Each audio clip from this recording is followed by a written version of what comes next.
Hey, how's it going? What's going on, bud? How you doing? Sorry, I'm running a few minutes behind. All good. Appreciate it. You hear me okay with this mic setup? Cool, cool. Awesome. Thank you so much, buddy. Yeah, for sure, man. My pleasure. Yeah, definitely, definitely. Awesome. Yeah, I've been really, really looking forward to this. I think there's a lot of cool stuff we're going to cover. So for anybody who doesn't know, I'm sure most people are aware, this is Dr. Joel Seedman, a exercise physiologist trainer. Got your PhD out of Georgia, correct, right? And Dr. Joel, he works with tons of elite athletes, NFL players, MLB players, and gets great results. But despite that, and despite his credentials, you still get like so much hate online that it's just crazy to me. So I definitely want to dive into that because I think we can really address a lot of the misconceptions and fallacies that people have regarding your style of training. But before we get into any of that, I just want to get a little more background about you and get to know you a little bit, how you got started. So tell me what got you started. So you started your schooling in Indiana, is that right? Yeah, I did my undergraduate and master's degree in kinesiology at Indiana University. And during that time, I basically started personal training also at the age of 18, right when I started college, which always amazes Me me. too. The Yeah. university, they let you do it too? Yep. Nice. Yeah, I'm always, I'm appreciative and grateful that they let me do that. And I think it's great for uh, trainer development because you got to Yeah. start. But now I had to be certified. So I got my ACE certification and credentials right before I got into college. So I basically did personal training and then strength and conditioning with the teams at Indiana University once I was about 21 or 22. Did that during my master's. Finished that and thought I was done with school. I swore off any additional school. I said never again. And then moved to Nashville and kind of started my own personal training thing there. And then my body started to kind of break down a little bit. It was kind of odd. Like I just started to notice some things happening gradually, started noticing some things and trends in other clients. My clients, other trainers that I knew or was talking to, we were seeing some things on the internet, people saying like, oh, people having like reoccurring things with their low backs or knees. And like, wait, like we're all following kind of the same ideology here, the same techniques by the books, so to speak.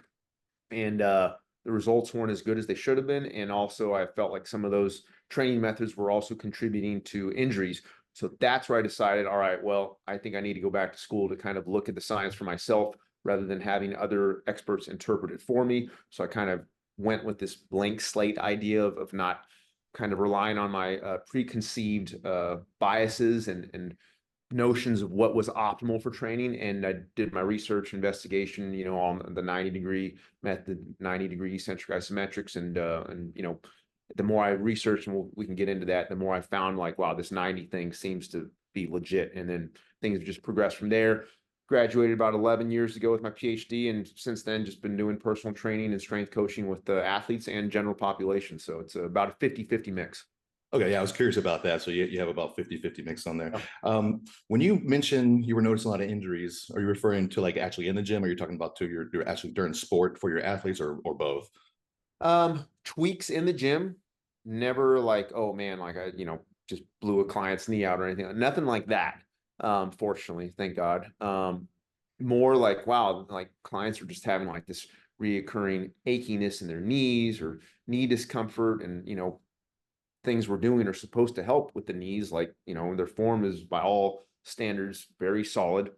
And same thing with like low back issues and shoulders and just things like that. And then you would also see some things on the field where it's like, wow, this athlete total non-contact, no contact, no trauma incoming. It was like a neuromuscular malfunction, and you would see a lot of that happen on the field. It's like, wait, that shouldn't be happening. Like, what's going on here? They're pulling their hamstring. They're not even running at 80% speed. Like, that shouldn't be occurring. So just things like that along the way. My own body, it was pretty significant. A lot of low back stuff, knees, hips, neck, shoulders, for whatever reason. I don't know why, but I hit the about 24, 25 years old, and it's like everything just started breaking down.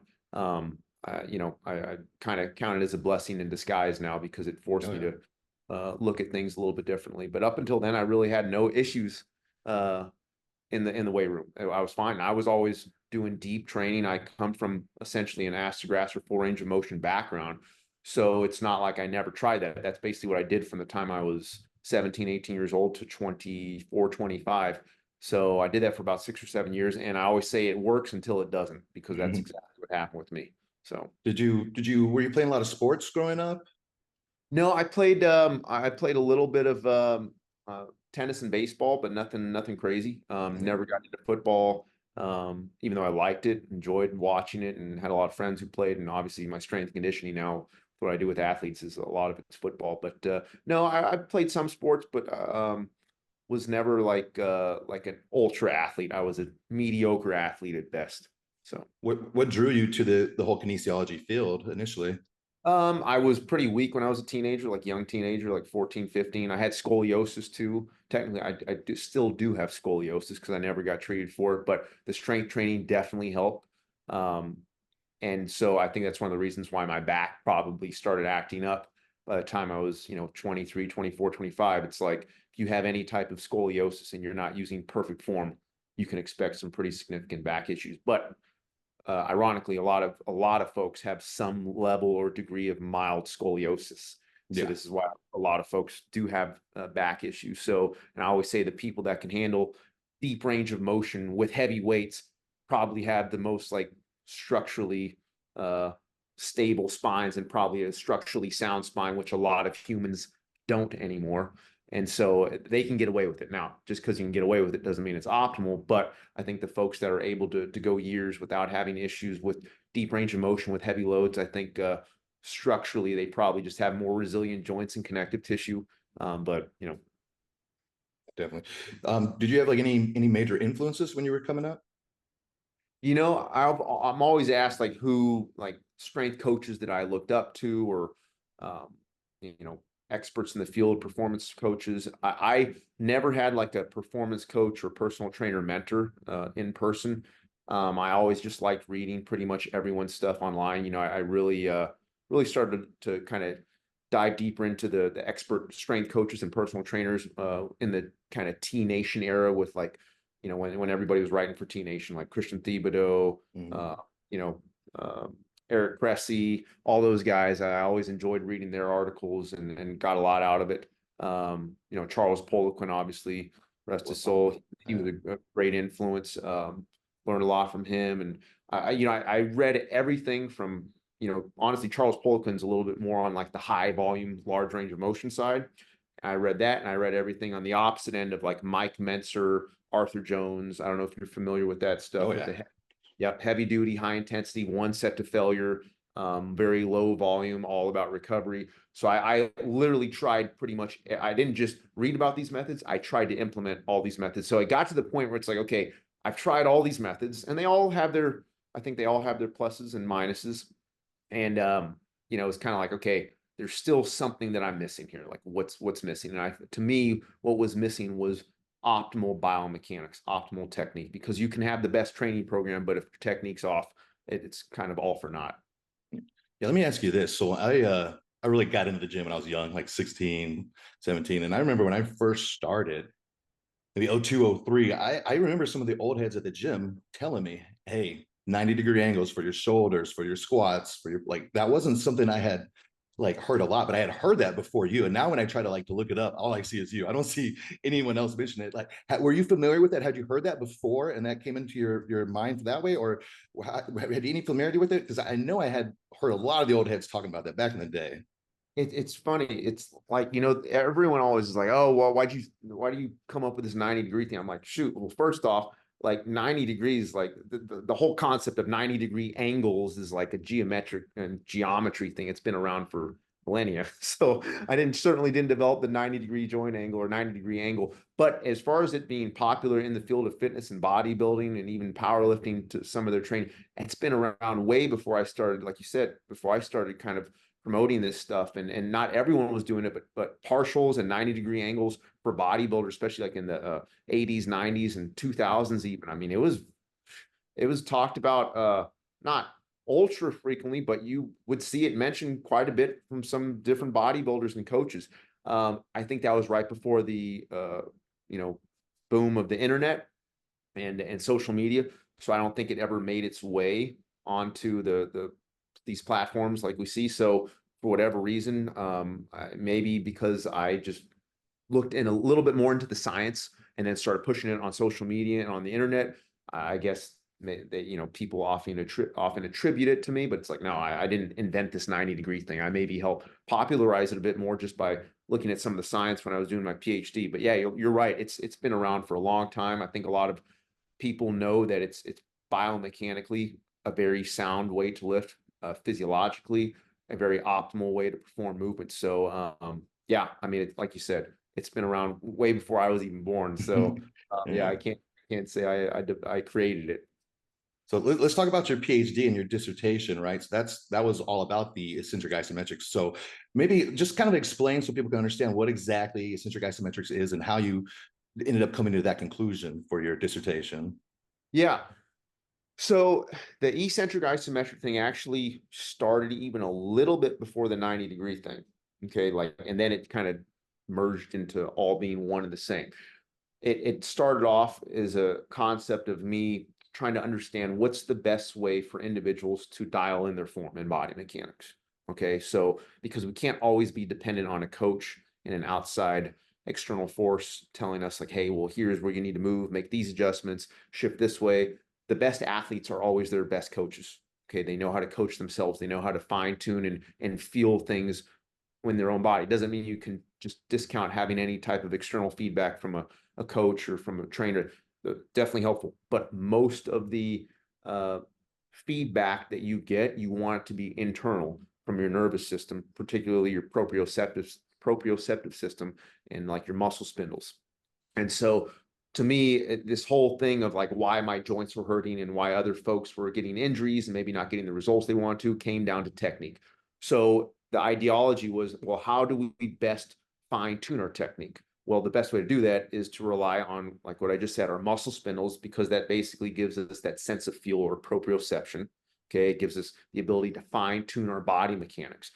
The way you are able to attend to that information is by going slow and emphasizing the eccentric. Then you get all this sensory feedback, all this somatosensory feedback regarding your kinesthetic awareness, your body positioning, what feels good, what doesn't feel good, if you're asymmetrical, if you're tilting to one side, and so forth and so on.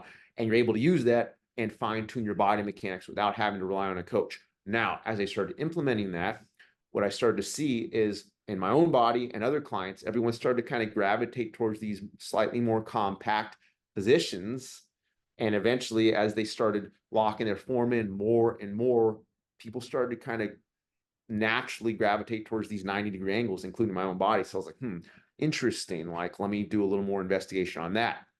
So I found that with the when you look at biomechanics, neuromuscular physiology, structural physiology, principles of elastic energy, length tension relationship, all that, like it's pretty congruent. Like they all agree with each other, and it suggests that 90 degrees is the optimal position for the human body under most loaded circumstances. Now you combine that with this whole eccentric isometric thing. Now you know, okay, well, I need to find this optimal stopping point of around 90 degrees. Now your nervous system has that cue, and the eccentric isometric of going slow and controlled and feeling things. Well, now you can really hone in on those optimal 90-degree positions. Yeah. And I mean, so you totally changed your philosophy and then you went back to school. How long between school before you got your PhD?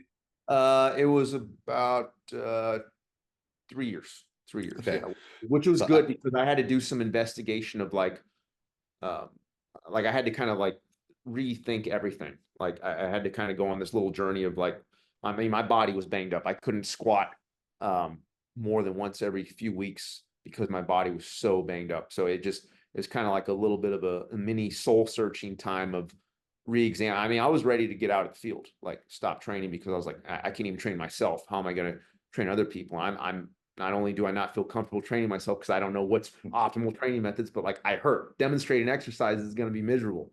So then it you got to was really start questioning yourself too. You're like, yeah, I'm supposed to be the 100%. fucking expert. Exactly. I mean, it's nothing worse than like, oh, people look to you for guidance and you don't know what you're doing. So yeah, that was so. And then once I kind of, once I started to see a little bit more of the research and understand this is the direction I need to go in, that's when I was like, okay, I got to do my PhD because that's So that's where I'm at the answers. that brings that. So that's one of the craziest criticisms I've seen about you is I've actually heard a lot of people say you don't believe any of the stuff you're saying. You're just doing it to get followers and to sell programs, and you actually, because of your education, you know better, and you're just a total fraud. And I think that is just so insane. It's like you have a really long con then if you went to got your PhD and wrote your dissertation about this, you know. Yeah, man.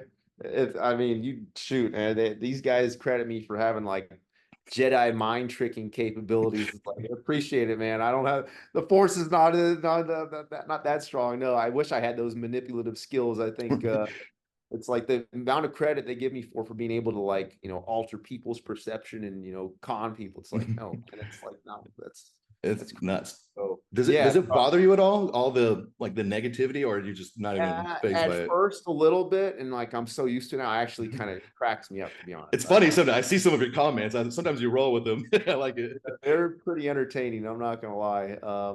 Yes, I like to have a little fun with the You haters. don't filter those at all, huh? No, no, no. That's good. I let them fly. Yeah.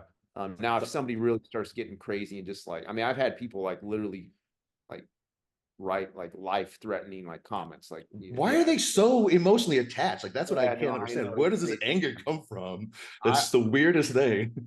100% like the level of anger, the level of like aggression. It's like, we're talking about fitness, not homeland security. Like I just It's don't get it. Yeah. like just don't do it. Hey, it's not it's not affecting you at all. So I think it would be kind of funny. I want to get some of your reactions. I wanted to pull up a couple comments, and I figured we can go through some of the criticisms and address them at the Yeah. same time. I had made a video really defending a lot of your practices, and that's even one of the criticisms people give to me, because I'll throw out a lot of biomechanics stuff, and people are like, "Well, we can't listen to you. You like Joel's stuff." I'm like, "Are you That's kidding so me?" funny. I did a It's not. podcast just a few weeks ago with garage strength, and literally some of the comments, people are like, "Oh, I'm unfollowing you because you interviewed Joel." I'm like, "What?" That's Like, so great. so You're such a nice, like God-fearing guy. I think it makes you like an easy target because you don't really like lash out, and you don't have that kind of personality. Your fans aren't like the mean kind of fans who go out and attack people. yeah, no, I try not to be, and I'm glad other people that follow me tend to not be either. But yeah, go ahead, go ahead. Yeah. So there's just a couple of the videos that people have made critiquing you. And it's just kind of nuts to me, right? Yeah, this one's funny. Actually, Derek didn't go too hard. He was pretty funny. Okay, so if we're looking at this, let's look at some of this. So nice, fresh Tuesday bullshit. Why lie? Joel, the type of dude to brag about reading a 600-page book, and it's Harry Potter. It's like every single one of these is just hate, and it's like not like I searched for anything. I just randomly opened up some stuff. Where the fuck you got your degree? And it's like where does this hate come from? This is just false. Stretch is crucial. So that's one of the big ones. People talk about the stretch and the need for it to get hypertrophy, right? So the literature denies this. You're missing most of the rep, and the most important part is the stretch, stretch, stretch. So you always hear about this muscle growth with the stretch. So I know that you're pretty familiar with the systematic study from Schoenfeld, right? Actually, you post that a lot. Yeah. So, oh, that was ridiculous. I'll go back to that. So, yeah, this study right here, this is something that you post a lot to kind of, let people know that it's not black and white. I don't know how people just have come to the conclusion that this is the one way. So, I figured for people who aren't really aware, it might be worth it to just kind of break that down for a second. Yeah, for sure. So I think the systematic study here, first off, this concept that maximal range of motion is ideal, and that essentially is like what describes stretched positions or a stretched muscle. They are not the same. Not at all. There's not a single thing in the literature to basically give this viewpoint that maximal stretch equals the stretched position. You actually would have in fact, I think there's maybe only one study where they looked at like 130 or 140 degrees of knee flexion in squats, because ethically, I don't even know if they could get this to pass the IRB board for when they do some of these research studies, because it would be potentially dangerous. And I don't even know if they could get the participants to actually do the extreme range of motion that they would want to actually carry out a legitimate study where they say, hey, these participants, went to 160 degrees of knee flexion, which is like the true extreme ass to grass squat. There's no studies on that. We literally have zero research on that topic. Yet everyone is like, oh, max stretch, max range of motion, deep ass to grass.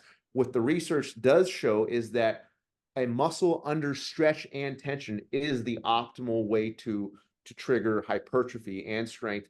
And a lot of those studies, they're looking at the moderately stretched position okay, where you have the maximal number of cross bridges and the sarcomere length tension relationship is optimized. And when you look at that and compare it to, say, a 45-degree joint angle, well, guess what? Yes, 90 degrees or maybe even 100 degrees will 120. usually be more superior to like a 30-degree joint angle or 40-degree joint angle. Like I could have told you that without having to look at any of the research. Like it's pretty obvious. You got to have some stretch, but some stretch is what we're looking for, not maximal stretch. And Yeah. even a lot of the studies mentioned in here, a lot of them actually are to 90-degree angles or 100-degree angles. So it's just interesting to me that people have taken this concept of like, oh, just because the literature says we got to stretch a muscle means we got to go to max range of motion right before the muscle's about to rip off the bone. It's like, no, there's no research supporting that. Yeah, just moving anatomically further, it's not the same thing. And I did a podcast with Zach Couples, a really good therapist, and we talked about this as well. It's like people that just have a very simplistic view of the body as not anything like that.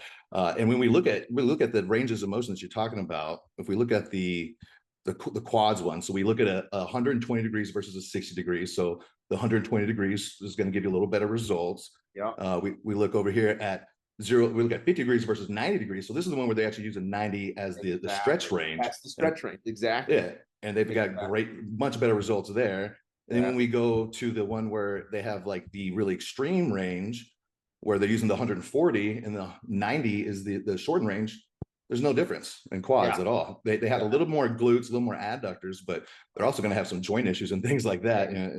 Exactly. Yeah. But like you said, in the predominant muscle of like the quads, which is the main area that is actually being stretched more to get that deeper range of motion, it's like, well, there was no significant difference. So again, that's and 140 degrees again, that's about as the farthest range of motion we've ever seen in a research study, and that's one study to do the true deep ass to grass squats that people are talking about, that max range of motion, which is like 150 to 160, 165 degrees. There's no research on that. Like I said, I don't even think you could pass IRB to get clearance to do a study like that, just because of the potential risk on the participants. So, and like you said too, a lot of these studies, they themselves reference the 90-degree position as the stretch position, which is crazy. And the 45 degrees or 30 degrees, that's the partial range of motion. Not 90 degrees is partial, and 150 or 60 is the large stretch. It's like, no. We got to shift more to and actually look at the exact parameters used for most of these studies. And then on the upper body stuff, it was mixed results. They actually had better growth with the partials on one study. So I mean, and then for the isometric approach on one of the legs, even there was no difference on that one between the length and range, the short range. So and then this is like a pretty big study. It looked through all of them and it pulled all the studies they felt were good. So maybe there's a lot more stuff that I'm not aware of that people are going off of, but like I don't understand when they base it off of the research and that's their argument. Yeah, like I said, it's two things. It's based on this concept that just because stretch produces muscle growth, this idea like, oh, well, if some stretch produces muscle growth, then more stretch produces more muscle growth. It's like, no, that's you're using philosophy to describe some scientific physiological occurrence in the body. We need to actually use science to understand the science, not philosophy. Okay, it's not finance, like more money is better than less money. It's like, well, in physiology, optimal is best, not more is best. That's for anything, whether we're talking about hormones, we're talking about biochemistry, we're talking about like electrolyte balance. Like we never want too low or too much. There's always a range, and that's where when you look at the length tension relationship of sarcomeres and muscle fibers and the max number of cross bridges, it shows there's an optimal range of movement. Not too short, not too long. And if we kind of operate in those positions, not only do we produce more force and have more muscle activation, which means more growth, but we protect our joints and prevent, a lot of this cartilage breakdown and cartilage degeneration that can happen with deep range of motion. Yeah, there's a difference between like an active tension range of motion, right? And then just falling, letting gravity and connective tissue kind of get you there. And I think a lot of people. Yeah, absolutely. A lot of these deep ranges of motion that people are doing, you look at them, you can even just tell by their face. It's like, dude, there's not much going on there up here or down there. Like literally, it's like a passive position mentally, physically, and neuromuscularly. It's literally like it's like dead position, like nothing's occurring. You look at when people do intense, like 90-degree positions, everything's activated. Their face is activated. You can tell their mind is actually like focused, and it's aggressively like this intent of, wow, I got to lock in. Not there's just kind of where the space just goes dead and they're just kind of doing whatever. So it's just kind of mind boggling to see. And a lot of these deep range of motion, you see so many compensation patterns and so imbalances, and the feet rotating out extreme. It's like, wait, these are not athletic positions. If we saw an athlete moving into those positions consistently on the field, we would say, whoa, something, this athlete is off. He's, biomechanically he's off. Something is malfunctioning in their nervous system. We need to clean this up. Yet those are often the positions that we look to in the weight room, like, oh, that's optimal. It's like, wait, that's not optimal for any other sport. Why would it be optimal in the weight room? And then you start to eliminate other options, other possibilities for your body. You get so compressed, and then you teach it that's the only thing I can do. And now it doesn't even know how to keep a neutral spine, keep a stack. It can't walk with your contact points on your feet. It's like I work with powerlifters and bodybuilders. A lot of guys do big range of motion, and then we'll get into that later. They think that gives them a good mobility, and then I'll put them on the table. You got 0 degrees of IR, you got maybe 5 degrees of ER in your hips. It's like, but I can get down here. I'm like, yeah, but like you said, there's a lot of orientation strategies, a lot of things getting you to that point. You're not keeping tension on the muscle to get there. And like they do, like usually someone has to almost like have pain to actually change. I'm sure you've kind of seen that. It's like until they're actually to the point where they run out of options, that's usually when they come around. 100%. No. And yeah, I mean, it's funny because I always say it's not like, okay, separate the whole like 90-degree thing here with optimal range of motion. Or with large range of motion. Let's just say large excessive range of motion or extreme range of motion and 90 gave you the same, like exact same muscle growth and the exact same strength gains and the same level of like power. Okay, which they don't. But let's just say all else being equal, that the research showed it was 100% the same. The other elements you have to sacrifice to get to deep range of motion, what you have to sacrifice with your spinal integrity. Okay, you have to sacrifice neutral spine. I don't care what anyone says when they say, oh no, I don't have to sacrifice neutral spine to get deeper. You do. I don't care who it is. If you are a human, you're sacrificing it to some extent. It might be subtle. It might be not quite transparent to the naked eye at first, but if you look at it very closely, if you look at the foot mechanics, what the feet have to do to reach deeper range of motion, you're going to compensate. If you look at what has to happen to the shoulder, you have to compensate. Again, some people will be able to kind of hide it. It'll look a little bit less obvious. But in a lot of folks, especially like, if they're bigger dudes like powerlifters, some of those compensations and imbalances will show up right away. And that's what I love about the 90-degree method, is that you don't have any of those compensations because your body doesn't feel compelled that it has to compensate to protect itself, because the 90-degree positions are so therapeutic to begin with. Yeah, and then obviously you're gonna have a lot less compensations doing the 90 degrees. But are there any like specific cues that you're giving to like maximize the stack or position of the axial skeleton or anything? I'm sure you're big on the foot contacts and foot position. Anything else, head position? What else do you go over?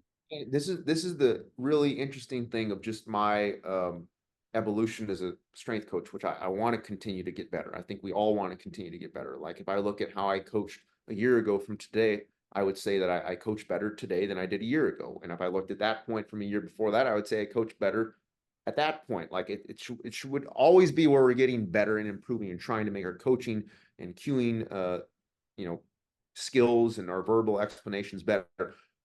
What I'm getting at here is that my cues have become less and less over the years as we focus on the few fundamental principles of what optimal biomechanics is. And I used to, like, for example, on a squat, I would maybe give people like, here are the kind of 6 or 7 or 8 general cues we want. Well, that's too many. Okay. 5, still too many. Okay. Now, if they obviously have some things, the specific things that we need to work on, the human mind can really only think about one thing at one time. Okay. You can't be thinking about all these, like, now that doesn't mean you only give one cue, but the less cues you can give, the better. So I basically focus on 3 things for every single movement pattern for every human and every athlete that I train. Posture, like you mentioned, which really begins with head position, keeping a tall, elongated, retracted head, which actually also includes jaw and facial activation, not just having this dead limp face with your mouth Yep. hanging open, which is a totally deep topic that can even go into breathing and whatnot. And I then was, yeah, I that, definitely want to ask you about breathing. That was gonna be my next yeah, question. yeah. And then shoulders pin down and back, which ironically, if you lock your head position in, the shoulders naturally do pin it down and back, So when you keeping the say down and back, though, I'm assuming you're more depressed versus just straight, like retracted back. yeah. I don't like the whole just pulling straight back, because to Yeah, me it causes some tightness in the trap. So yeah, pulling down and back together. yeah. It should feel pretty natural, especially if the head is in its proper position. Yeah, so And then posterior tipping of the scap a little bit. Yeah. exactly. And then keeping the core braced, which for me is actually pretty simple now. It's just like telling someone, hey, it's like someone's going to punch you in the stomach, but also pull the stomach in. And then if they have, if that usually cleans up the anterior or posterior pelvic tilt, but if we need some additional cueing in there, we can. And then locking the feet in. So then that really is a straight foot position, or relatively straight, and that Most tends it's to, gonna for most people, they won't even think it's straight, probably though, right? They'll think you're almost pigeon toed. they'll think they're built first off. Uh, uh, Sensory feedback will they'll feel like they are very pigeon toed. Oh yeah, 100%. Because if you're used to rotating your toes out, even going only 10 degrees out is going to feel like, well, I'm pigeon toed. It's like, whoa, you're not. I often have to take pictures of some of my athletes, because even when they're looking at it at their own feet, like down low, they're so used to looking at like this, and in their brain, like programming it, like, okay, this is straight. It's like, no, no, no, that's not straight either. That's not straight. Like that is straight. And if your ankle joint is straight, well, the forefoot, because of a wide toe box and a healthy foot, it's actually going to visually look slightly pigeon toed to most folks. And that is a neutral or straight position. So that's what we're going for. And that creates that good ground contact where you can really create torque into the ground, grip your feet down with the heels, big toe, outer portion of the foot. You got that big Tripod. and Yeah. tripod. Yeah. And then So I know you like a lot of WEX stuff, or do you use his WEC deck or anything like that to help with that? really like a lot of David Weck's methods. We don't, have the same philosophies or agree on everything, but I do like a lot of his, especially with the feet and Yeah, screwing them into the ground, the oblique slings with rotation. yeah. Yeah, so we use some of his stuff, like the Weck deck, to help I glue like the the feet deck. down. Yeah, All it's doing is just to reinforce the foot mechanics that we know are optimal. Even the Bosu ball, which gets a lot of hate. It's the Bosu ball, like he says, it was not initially created for stability training or for unstable training. It was created to help cue people to squeeze their feet into the ball to create tension, and like that I don't know, I think he calls it like spiraling or centration into the yeah. ball. So then, when you go to a normal surface, you know how to do that. It's programmed in your central nervous system. So yeah, that's and then even with like single leg or like lunge movements, there's some research showing that even rotating the toes in a little bit further, because you're pivoting into your front foot by Yep. pivoting the back foot, we can even go a little bit more into the internal rotation. But back to the three big cues: posture, core, and feet. And oftentimes, if you lock the posture in and the head position, it trickles down where the core naturally gets tighter and locks in, and actually helps the feet stack because everything is aligned. So when you do that, it's honestly, like, it's almost kind of slightly miraculous how much everything starts to fix itself and starts to improve. Now, from there, if they do need a few additional cues, like, hey, like push your knees out a little bit just to help keep the feet locked in. Maybe posteriorly tilt the pelvis a little bit if they have that extreme anterior pelvic tilt. Some people it's the opposite. You have to kind of cue their hips back a little bit because they're collapsing. But once we lock the posture, head position, core, feet, then if we can maintain those positions, their body naturally wants to find those, 90-degree positions roughly. And for them to go farther than 90, they're going to have to sacrifice the posture, the core, and the feet, which is like, wait a minute, why would we want to sacrifice those all important elements that we know are pretty crucial for optimizing human movement? So, yeah, those are those. And so I keep it as simple as possible from there. And then we can get a little more detailed if we need to after that. And then what are your cues for breathing? Because I'm a big PR. I started in PR. I'm really big into breathing. Like that can do so much for your body if you breathe and you're in the right setup and you're lined up. Yeah. It can like fix so many issues. What are your cues for that? And do you use it in any other ways? So this is actually an interesting topic. I'll mini announce on here that I have some new books coming out. Nice. And it's actually one of them is going to be looking at breathing, because that is an area that I have not examined closely enough over the past. And I I got my balloons. I'm always a big breather. I use those oh, guys all oh, the time. nice, nice, nice. Yeah, Yeah, yeah, nice, nice. So that's an area that I didn't examine as closely as I should have. I don't regret that because it's a constant journey. And actually, some of the things that I found from, I wouldn't say I had bad breathing skills, but they weren't optimal. And some of the things that I started to find from not having optimal breathing skills, you learn so much from mistakes, right? So, and then you appreciate when you do something right better when you were previously doing it wrong or not optimal, and you see the difference between the two. So the breathing stuff I've been looking at more and more with my clients now. What I used to say over the years um, is that, hey, if your posture's locked in, you're real tight, and your form is right, then the breathing will take care of itself, which is true to an extent. But I think there are some elements now that I'm tuned into. It's like now you still got to cue some small things with the breathing, and then it actually helps lock in the posture more because they play together. It's not exactly. separate. So I think that's something that, and again, this is where I always say I'm always trying to learn. I'm never beyond like, oh, I know it all. No, the day I feel like I know it all is the day I stop learning, and you just get worse, not as a just as a coach, but as a human. So I never want to stop learning. So the breathing thing is something that I'm still investigating more and more, and I'm sure you got some good things that you can contribute to that I'm not even aware of. But So what are yeah, the changes that you're implementing with your clients? You're just being more aware, or is there anything specific? more nasal breathing. Yeah, yeah. And that's for exhales and inhales. Yeah, Yeah, yeah. yeah. That's really Does underrated. That's great. Yeah. so overrated or so, yeah, so underrated. Excuse me, so underrated. It really helps lock the posture in. It really does. It like glues it all down. It locks the jaw in. It helps keep the head retracted. It eliminates energy leaks, and there's also all kinds of other stuff between the nitric oxide release from the parasinuses that you get better, uh, blood flow, better vasodilation. You're cleansing the air that comes through your nose rather than the mouth. You can't really cleanse the particles. It's not meant for that. So the nose does help filter the air, and you just get better oxygenation throughout your body. So yeah, we're working on that. Currently, I'm working on that with some of my athletes and clients, and like I said, that's an area that I didn't emphasize enough over the years. So it's cool, Just for cool. myself, over the last 2 or 3 years, as I got into breathing, I'm almost like very frustrated that I didn't do it sooner, right? Because you can make such simple, easy changes to your body. And like you said, breathing, it's it's it's everything. Like it's a reciprocal motion. It goes with everything. It goes like inhalation is going to go with your extension, your nutation of your pelvis. So it's like exhalation is going to go with flexion and counter nutation. So you can use these concepts to get axial skeleton changes as well. So that's something else I was curious. If you have somebody who is just super limited, I'm assuming most of the like 90-degree eccentric isometrics you do, those kind of fix most of the issues that people have on their own. But if you have somebody who maybe they can't get their foot stable or they just can't lock it in, do you do any like non-manual or manual therapy that you recommend, or are you pretty much able to get everything just from really dialing in the movements? Okay, so here's what I would say to that. I don't teach real. I don't go into those other areas like you mentioned. I just focus on just trying to optimize the movements. And what I have found is that now perfection can never be attained. No human is perfect. No human moves perfectly. No human will ever master movement. We will try. We'll try to get as close to perfection as possible.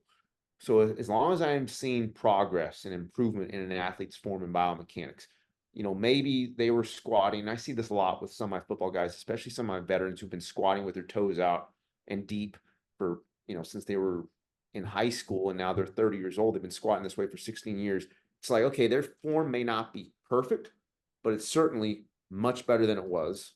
And it's still getting better. And their body is feeling better. And it's going to continue to feel even better as their form gets better. And the more we work on their feet, the more we get the cues, the more they practice the 90-degree eccentric isometrics, and the more they do some basic activation on their own, like just body weight squats at home, some single leg stands at home, some body weight lunges on their own, some eyes closed variation of their own, just understanding those neural connections and fixing some of those imbalances, the more it improves. Now, do we have additional exercises that can help with specific issues? Shoulders not stable, they're not able to tuck like they should. Okay, we'll have them do bottoms up exercises. If they're having trouble with like their lower body, like knee valgus, okay, well, we can put a band on their knees, pretty traditional, nothing fancy there. So we will do some some kind of RNT, reactive neuromuscular training methods, where you kind of force the person into like compensation, and they have to actually resist those compensation patterns further.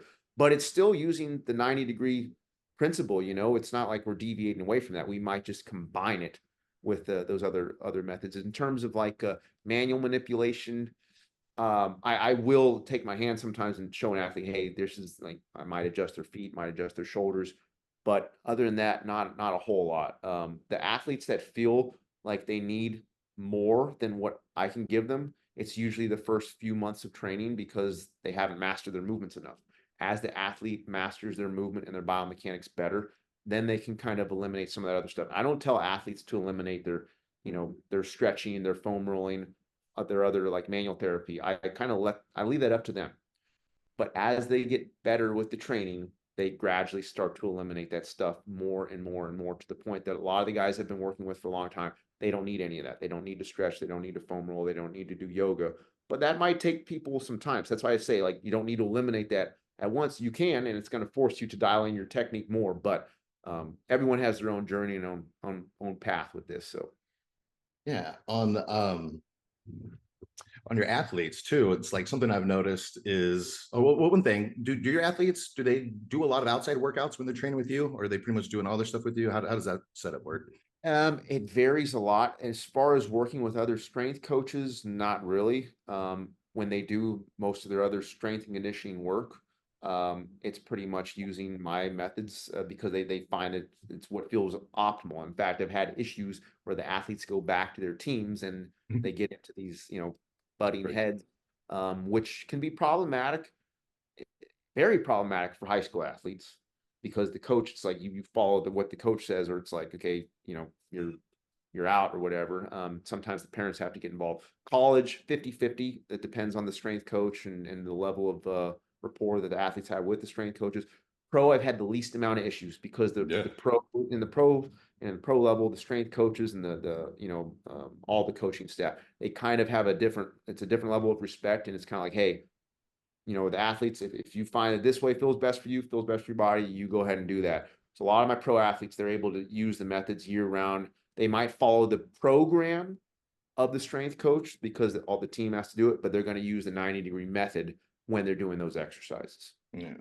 Yeah. I've also noticed with some of your athletes, depending on their setup, like one thing I think people mistake is that you're not running around with a goniometer and like saying that's 90, stop, or that's not 90, you got to go like an inch lower. So especially with your athletes, and they're so in tune with their body. Like I've seen you with like linemen who they're going to be more extended just because of their position, and so it's going to be a little harder for them to keep that integrity when they're squatting. So I see maybe he stops at like 85 degrees, and then you might have someone who's got better mobility and they're in a zercher and they're going down to 100 maybe, and they're able to keep that integrity because of where the weight's at and because they've got the mobility. So it's not like you're a Nazi about it. You're not running around like, don't go an inch Yeah. lower.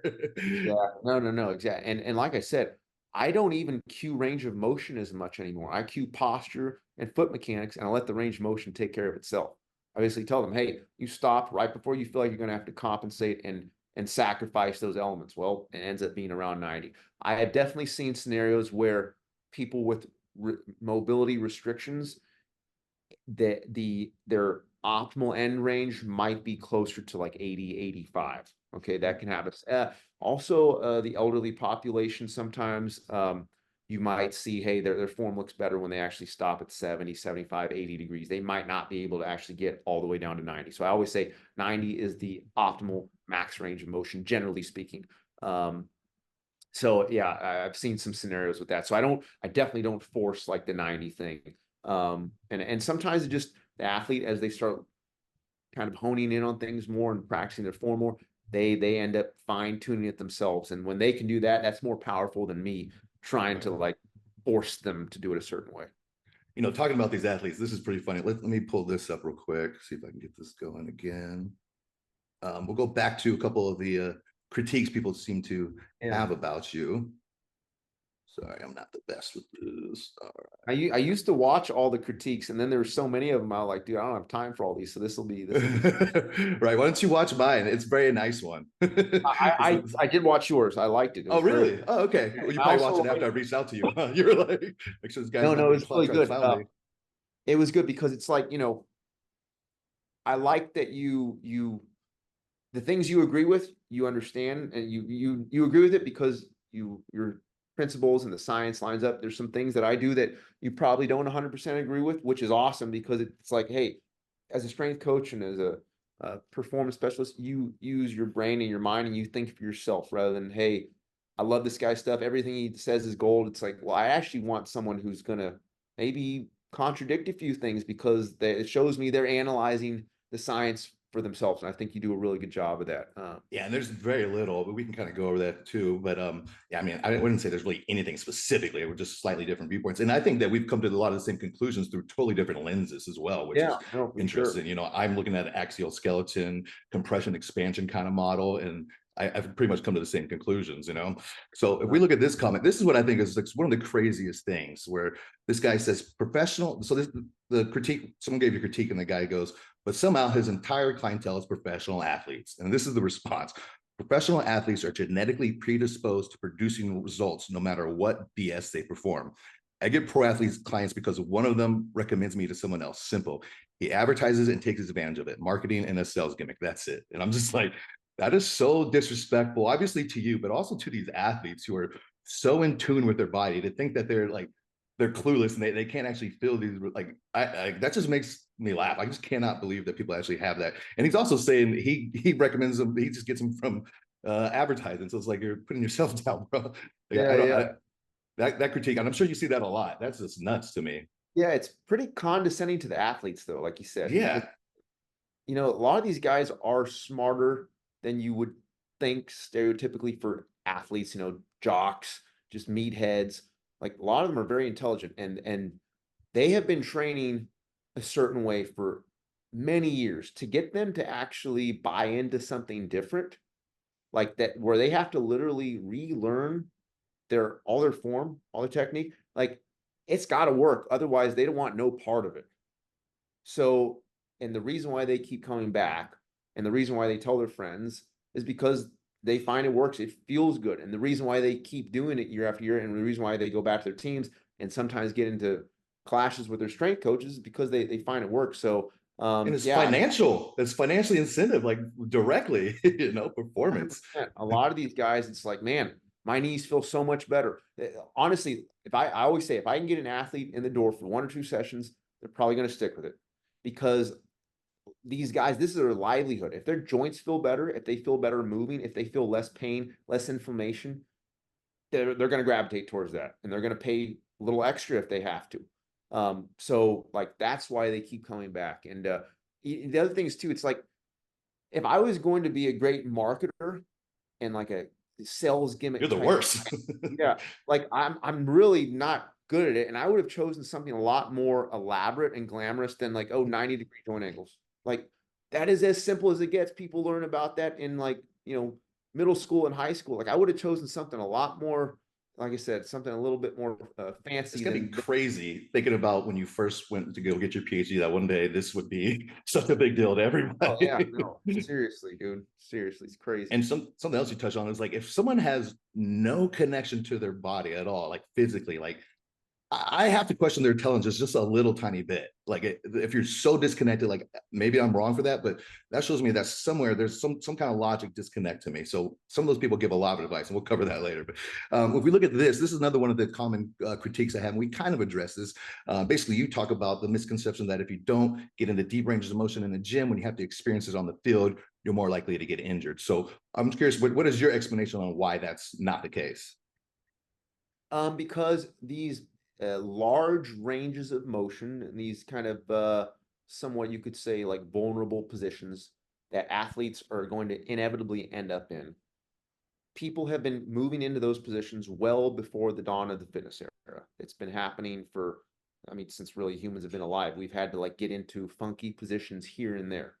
The healthier the person is, the healthier their tissues are, the less joint inflammation they have, the less cartilage degeneration they have, the more easily they're going to be able to get into those vulnerable positions when they need them. Okay. The tighter you are, the more inflamed you are, the more pain you have, the more cartilage degeneration you have going on, the more injuries you have. Guess what? You're going to start losing those deep positions when you actually do need them. And so all I'm doing, and all I say that, the methods do, is it just kind of brings us back to where we ought to be as humans. It's like, no, we have those positions available to us. It's something we as humans have always had. I want to restore those by simply restoring the natural health of the tissues and the joints and the nervous system, and eliminating some of those inhibitory signals that might be coming in because a person's so balled up and in so much pain, which often happens as a result of extreme range of motion with heavy loads. So when their tissues are healthy, it's like, man, they can get into any position they want now. Like, I can get into an ass-to-grass squat better now than I could, 10, 15 years ago, because my body's healthier now. Now, if I continue to do that consistently, like, Well, you did, right? Didn't you have a Zach, little thing you did? Can you Zach run that to me real Thielen, quick? I saw something. Zach Thielander had reached out and did a podcast. It's actually interesting. The setup for that, I had no clue he was going to be on the podcast. I don't mind it at all. This has happened to me a few times where they kind of bait and switch and like, hey, nice to have you on the podcast. We're going to have so and so's going to join us. Is that okay? I'm like, sure, no problem. But like, I think they think that if they mentioned that before, that I might not accept, but like, I don't really care. Like, I'm not, whatever they want. So that ended up happening, and we had a nice little discussion there. So he basically said, hey, you try my program, I'll try your program for what did we do? 8 workouts, I think 4 weeks worth.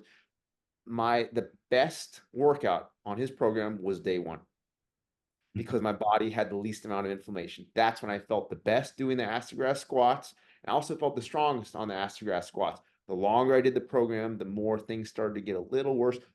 5 or 6, workout 5 or 6 of 8, that's when I started to really feel like, oof, this is like starting to beat me up a little bit. So nothing crazy, but I could see the trend, especially like in the low back and hips for me. So yeah, I did it. And again, at the first workout, like if you said, hey, you just got to occasionally get into these deep positions, it's like, sure, I can do that. Now, if you're going to say, hey, you got to repeatedly do these consistently week after week, nope, it's going to start breaking me down, especially as someone who probably does have a good amount of cartilage degeneration and levels of osteoarthritis that will be manageable probably my whole life. Uh, hopefully, as long as I keep my muscles healthy and they're absorbing force and protecting the joints that have been worn down and beat up a little bit. So yeah, back to the question about the deep range of motion. Those positions are available to us as healthy humans. As we become unhealthy, we start to lose those. I had an athlete who played for the Red Sox. He didn't know, because he was coming from Detroit Tigers, and when he got traded to the Red Sox, that they were going to have him do a performance test, and one of the performance tests was going to be pull-ups, and they wanted full range pull-ups, chin over the bar. He trained with me the off season before he went to the Red Sox, right after he came from Detroit. We did about 3 or 4 months of off season training. All we did was 90-degree training. He was pretty poor at pull-ups to begin with. I think he did like 3 or 4. Technique was so-so. We got to the point where he was doing 90-degree pull-ups with like 80 to 100 pounds on his body for perfect reps. Gets to Boston, has to do his performance test, which was, one of them was the pull-ups. I was like day 1 or 2. He beat their team record of max full range of motion pull-ups. And it was like, wow, that was kind of cool to see. And now what he said is he felt fine, but he felt like his like traps and neck were a little tight afterwards. So he went and did like a few minutes of activation just to kind of release some of that tension. So it was just a cool thing to see. Like, he hadn't moved in that position for a long time. We hadn't practiced deep range of motion, but it was more available and stronger than if we had actually been practicing deep range of motion. And we see this for our combine guys too. A lot of our bench press training, we do 90 degrees, and then we will test them once every 1 to 2 weeks. And we see better results when we use most of the training with the 90-degree method, because we believe it builds the most strength and muscle. And then obviously when it comes time for testing it, we need to have a pretty specific test scenario, which is like, hey, do the actual 225 test. Yeah. Yeah. And when it comes to, I guess, so would you say it's pretty similar reasoning as far as the non-contact and the contact injuries on why you think like the 90 degrees helps both of those? Well, the non-contact, like, to me, it's no argument on that, because like when it comes to non-contact, your nervous system is in control. Okay. So you're basically going to move the way you've been practicing moving.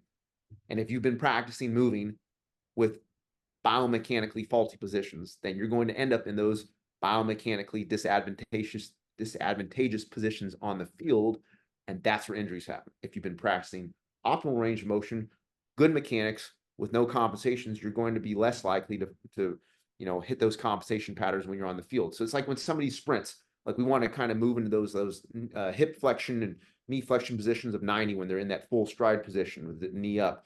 Well, if they're doing a lot of stretching for their hamstrings, a lot of large range of motion for their hamstrings, they tend to breach those optimal 90-degree positions and they overstride. Instead of hitting 90 degrees, it might be like 93 or 95 or even 100. Well, that's how hamstring pulls happen. That's non-contact. That's their nervous system literally not knowing how to fire the muscle. It's I call it neuromuscular hiccup, where it's like, wow, they just pulled their hamstring. That should not happen. Now, the contact injuries can be a little bit different because you obviously get sometimes manipulated into a position that is less than ideal. But once again, that comes back to musculoskeletal deformation. How much musculoskeletal deformation is there? How much do your joints move out of position? If you get hit the outside of the knee, like how much valgus collapse are you going to have? Well, it's kind of determined on how efficient your nervous system is again. If you've been practicing like squats and your ankles have been caving in, your feet don't know how to activate, and you're not been using stable positions, when that guy hits your knee, you're going to have pretty significant valgus collapse to the point you might blow your ACL out. If you've been training to avoid those like compensation patterns, you've been locking your feet in, you've been staying real square and tight. When that guy hits your knee, you might have 5 or 10 degrees of musculoskeletal deformation, which might not result in any injury, or it might result in a slight pull or slight tear, but not where you fully blow the ACL out. So that's the difference there. If we practice optimal movement, we're more likely to stay in those optimal positions, and we're more likely to avoid the most extreme disadvantageous positions where injuries occur. And I don't care what type of training you've been doing. Some of these positions you get into, and this is where MMA guys, fighters, they know, hey, there are certain positions they cannot let the opponent get themselves into, because if they do, doesn't matter how well they've trained it, they're going to break something. It's that simple. I don't care how well you've trained it. Yeah, and it's like I said, it's just so interesting because we have a little different lenses, but we just really come to a lot of the same conclusions. Like from a little bit from my perspective, like this would be, I guess it would impact both the non-contact and the contact injuries. A lot of what you said, the proprioception and the neural efficiency obviously comes really into play. But my whole thing is like I said, pretty much rib cage and pelvis alignment, making sure that exoskeleton's where it needs to be. And if that's the case, but then you've got a lot more joint space, like you're saying, as your pelvis starts to dump forward or your rib cage are flared and you're walking around with extension, you got a lot less room to give, because you're actually going to be bone on bone.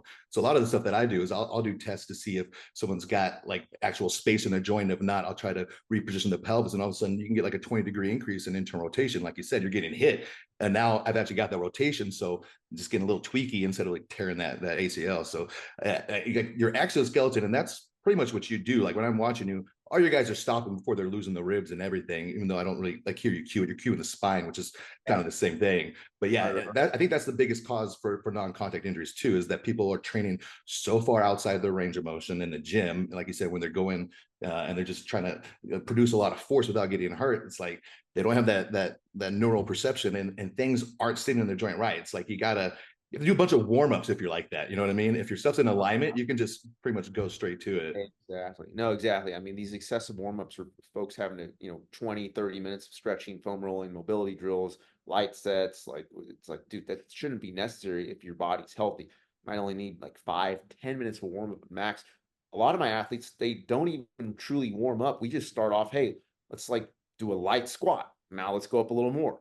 Now let's go up a little more. And then you just keep going up. And it's basically you practice the light sets of your exercise. That's the warm up. That's the best thing you can do for the warm up. If they need to do a few additional like foot exercises to get the feet going, sometimes those neurological connections need a little bit extra, or maybe they have to fire the core up or some of the postural muscles. We might do a few additional things, but it really shouldn't take that long to get someone warmed up. But like you said too, it's like this whole concept of you're always going to be in these extremely large ranges of motion on the field. It's like, no, you're not. Not if your nervous system is doing its job. You will periodically end up there. In fact, I would say every one of my athletes, every time they step on the field, they're ending up in vulnerable, kind of slightly more extreme range of motions, at least a handful of times every time they're on the field. Yet we're not seeing these guys have injuries. In fact, a lot of my guys, or most of my guys, the injury rate once they start training with this method is it goes down so much because, like I said, their tissues are healthy. So if the nervous system is doing its job, they've been trained correctly, and how we move in the weight room transfers so much to how we move in the field. And we know that we want, for most movements, when it comes to most sports, 90-degree positions are ideal. So why would we not want to program the body to find those optimal positions, or be more inclined to find those optimal positions when it counts, when they're practicing and when they're in competition? And 90 degrees, like that's the most internal rotation you're gonna be able to produce. That's the best force producing position as well. So like I'll just have people hold bottom of a split squat 90-90. A lot of times So that repositions everything, and then they're good to so go. good. One of the best things you can do for sure. So healthy for the body. Absolutely. Yeah. Yeah. So if we're looking here, we start to, I'm sure you've seen Mike pop up, not him himself, but his people pop up in your comments all the time, right? Here's one. It's bullshit, bro. Watch Dr. Mike on YouTube. Dr. Mike debunked this. So you guys did a debate, right? I think I watched a little bit of that. Have you just done the one? Yeah, we just did the one, and honestly, it wasn't even really a debate. This is one of those things where Mark Bell had me on the podcast, and they're like, "Hey, we have a special guest with us for a few minutes," and so it wasn't really a debate. It was more like he just asked me questions. And the other thing was that I always tell people to watch the whole thing in context, like watch the whole, like actually the whole podcast, including the whole, they want to call it debate, and don't just take like 5-second segments out, because if you watch the whole thing, and everyone who's watched the whole thing, they walk away saying, okay, those are some pretty good points. If you watch the clips with people, including, I'll even say, because people sent me some of this, Mike Israetel himself will take small little clippets and like see what he said. It's like, well, why don't you show a little bit more of the full thing that I said on that entire podcast? Because I think when you take things out of context, it's pretty easy to manipulate it to the way you want it to look and the way you want it to sound. So I always say, just watch the whole thing, just watch the entire discussion. So yeah, I mean, it was a respectful discussion. Then Got to after go. that, he made like a couple more vids after you. I thought maybe that would Yeah, yeah, stop it, yeah, right? yeah. Yeah, which I like. I don't really care. Like, it doesn't bother me. Like, I mean, I've got no It probably ill. helps if it's coming from Mike. His platform's so big. If Yeah, anything, yeah, that gives you no, a couple exactly, eyes. exactly. So we have you different know, philosophies, obviously, but again, I don't see, and this is no poking at him or anyone else. I don't see them coming back with really sound scientific arguments against at the all. trend at the 90 degree. They basically will like select a handful of studies and say like, oh, well, this study they showed that full squats are better than partials. See, Seedman like doesn't know what he's talking about. It's like, well, let's go deeper into the study. The partials they were referencing was 70 degrees. The full range they referenced was actually like 110 degrees, which is actually closer to 90 than maybe the partials were. So it's like, dude, and let's actually go back to the fundamental sciences: structural muscle physiology, length tension relationship, biomechanics, principles of elastic energy, you know, neuromuscular physiology of muscle spindles and co-contraction, and keeping that high level of stiffness to make sure we do activate muscle spindles. When you look at all that, when you actually look at the hardcore sciences and not take them out of context and look at them as a whole, like I said, there's congruency there, and they generally point to roughly 90-degree angles. You can always find some studies to support any notion you want. We see that in any field, but ultimately you got to look deeper at the hard sciences of whatever discipline you're looking at. Why do you think his fans are so shitty? Some of them, like the hardcore ones. I made a few videos, and like I've gotten a lot of hate, but I've gotten a lot of people who are like, "Wow, this makes so much sense." I was actually not listening to my body, and I was getting all these little minor injuries. My neck was hurting, my back was hurting. But so there's been a lot of people who've actually reached out and thanked me, but definitely a lot of negativity, and there's never a rebuttal. I'm always open to discuss. Like, what do you disagree with? I mean, is there why do you think his fans are so full of vitriol? Like the really hardcore ones, like worse than Yeah, anybody. yeah, they're pretty intense. I think it's I think part of it just comes with like his methodology is pretty, if you actually look at it again, I would say it's more old school than it is new science. And the old school method of training, kind of like this old powerlifting style, is like, yeah, deep range of motion, and ass to grass or it doesn't count. And that's just kind of been perpetuated in the fitness industry for so long that it's like this dogma of like, if you don't go deep, it doesn't count. And you get a lot of angry lifters who have this philosophy. And if you don't follow it and you have any type of advice that contradicts that or goes against the old school dogma, or that contradicts like the traditional values of strength and conditioning, I think you're just going to get hate. And I think people that use science, that people that think outside the box, people that think for themselves, and explore different methods, I think they're going to get hate no matter what, because it's contradicting this old school, just massive range of motion that has been around for so long and it's been perpetuated. I mean, you're so nice. That's the other thing. Like I really feel like you could have eviscerated Mike if that was your style, if that's what you wanted to. You know, people tell me all the time when they disagree with me, they'll give me Mike's credentials. Then I'm like, well, Joel's got his PhD and it's actually in kinesiology. It's not in sport physiology. He's got a shit ton more biomechanics kinesiology courses. Like, well, that one doesn't count. Like they'll use his appeal to authority, and then as soon as I bring you up, they're like no. But it does like bother me because I want people in the fitness industry to get results, and he's got such a big platform, and I have so many messages from people saying that they've got injuries or not gotten results. And I just want to analyze a couple of these little techniques real quick and just get your opinion on this. These are some of the things I've broken down, and he's actually giving form. He's telling you this is exactly what to do. He's telling you to push your belly out, and I'm just looking at this. What, in your eyes, what do you see wrong with this? What would you change if you were doing? Big toe, his left big toe is not in contact with the ground. You could see that first off, so you know there's some type of imbalance there. His right big toe in the ground, his left one's not. Probably so when you see that left foot coming up, usually that means that side of the pelvis is turned in more forward. Exactly, he's rotated, so we know automatically there's some imbalances there.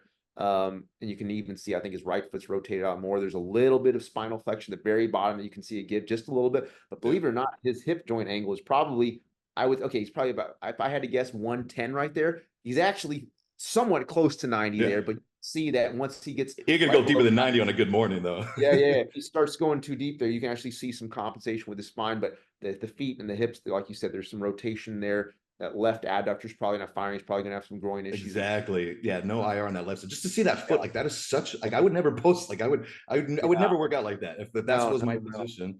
And then on the first one, we have arch your lower back hard, which I would never cue that, and push your tummy out, tilt your pelvis anteriorly. It's like you want to keep your stack until you can't, and that's when you kind of stop, right? And I think that recommendation for the huge arch is because when you do start going super deep, like you're going to start flexing more and more and more. So it's like, all right, well, I guess you better set it excessive hyper extension so that when you do get into room to go into neutral. But if you go to optimal range of motion, you don't have to do any of that. Exactly. And one thing that he preaches is this pre-stretch, to do the anterior tilt to get a pre-stretch. And I'm like, why? Like, don't you want like a relative eccentric load? Like, you don't want to, you just go into hip flexion and stretch it from neutral. Like that's a concept I don't really get at all. And then and so, like, one of the things I'll say is people will say, look how deep this form is. Rotation of his left hip. Exactly. Got the collapsing. Yeah. I mean, this is just body weight. And I'm not trying to hate on the guy, but I'm just cringing at what would happen to my own body if I did some of that. Exactly. And all of these are videos where he's explaining the technique. And then, like, on this, like, I feel like if I saw like a 16-year-old at the gym, they probably wouldn't be doing this. Yeah. And then whenever I try to recommend why it's not, the response I get is that, you're not going to hurt your neck doing this. I'm like, well, I'm not really worried about you hurting your neck necessarily. I'm worried about the position you're putting your whole body in and teaching how to work from in that compressed kind of pattern. And then what you do see is someone like Mike and someone like me back in the day, like I use pretty big ranges of motion, and I never had like a serious injury, but I would get like little things, like a neck or a back and some stuff like that. And like I never get anything like that at all anymore, like at all. Exactly. Exactly. It's like when you start moving correctly, it's like a lot of those aches and pains, they just start going away. Then you don't have to do all these additional therapeutic modalities and stretching and constant foam rolling and the massage gun. It's like, wait a minute, if you're having to do that a lot, like, isn't that a sign that something's off? Exactly. The other thing I think with a lot of these guys is they appeal to a lot of guys, a lot of steroid users, a lot of good dudes on gear. And a lot of the dudes on gear have been training with large range of motion for a long time. It seems to kind of go hand in hand. So when you look at some of these guys who promote large range of motion and they're using gear, openly using gear, a lot of them, they look good, have huge muscles. It's like, okay, yeah, people, I guess, want to follow what the guy who has large muscles is doing.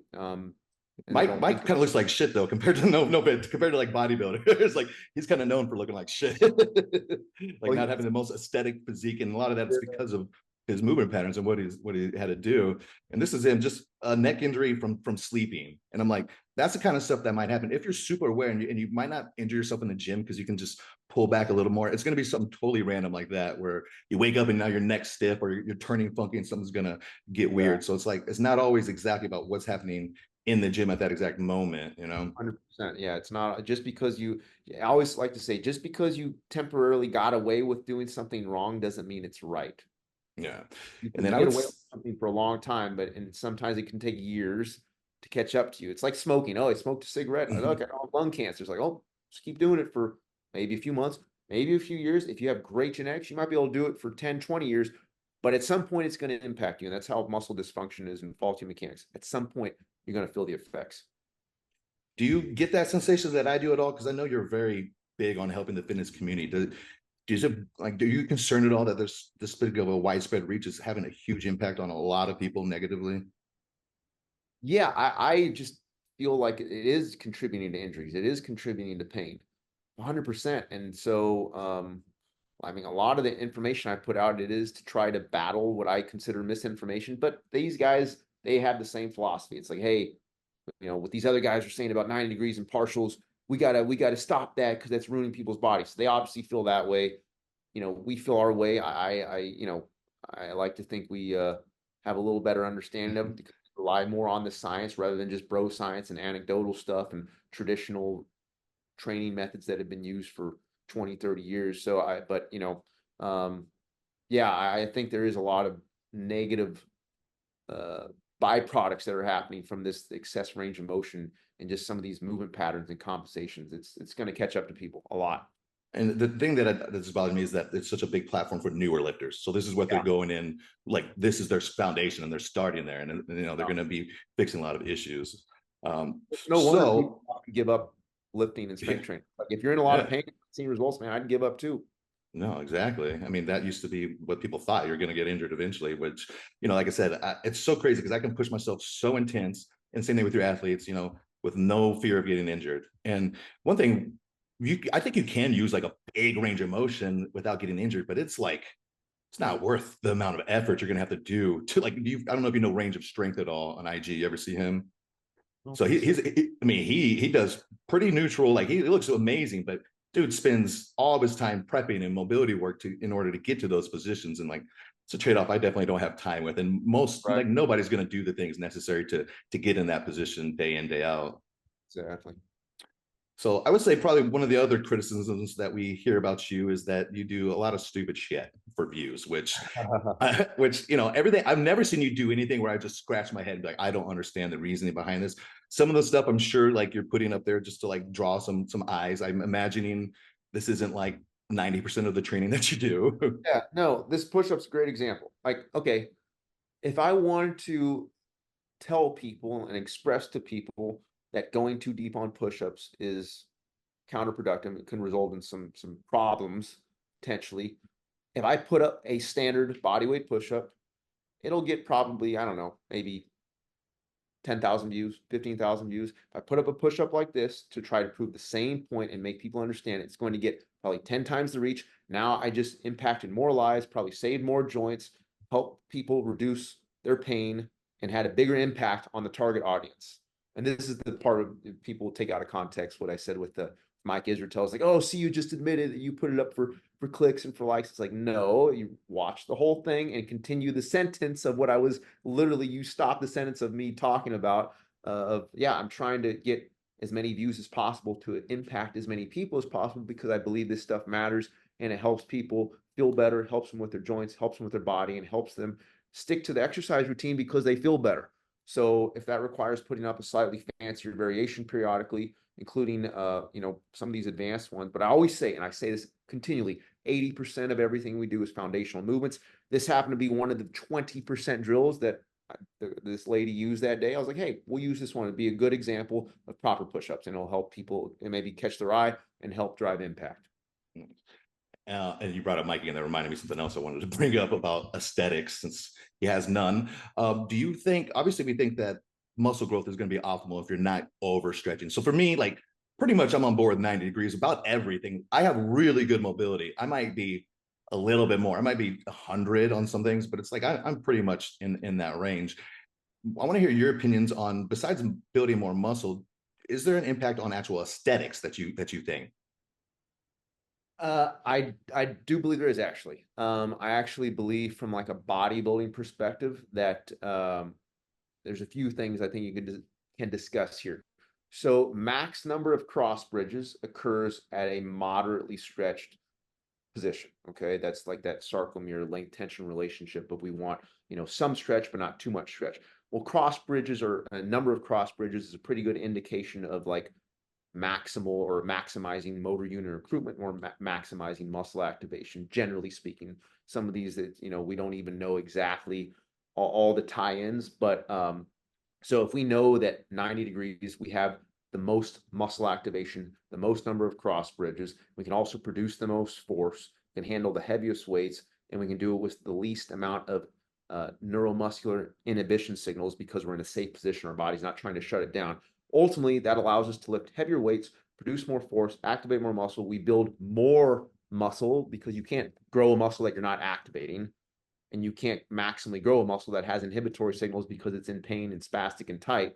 So I do believe these 90-degree joint positions help optimize that. But even in terms of like the aesthetics of, say, like proportionality and symmetry, a lot of those issues in my mind arise because the technique is not optimal. Like if someone is squatting really deep range of motion, and they're having like really large anterior knee drift, like they're mainly relying on their quads. Their quads are probably going to grow disproportionate to their hamstrings. They're going to have to do additional hamstring work and maybe glute work to target their or to basically balance that out. Okay.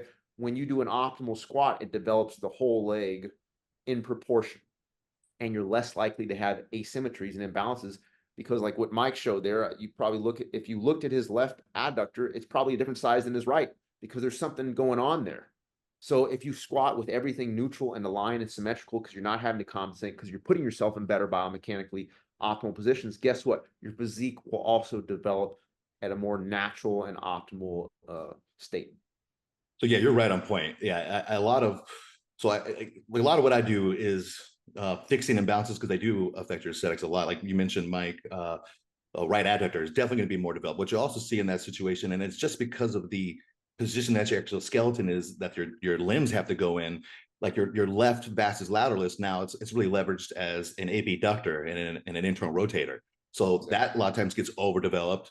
A lot of times you will see like no lats because these people are so Oh yeah. compressed. Almost Yeah. never like good delts, like side delts or rear delts, maybe really overdeveloped front delts.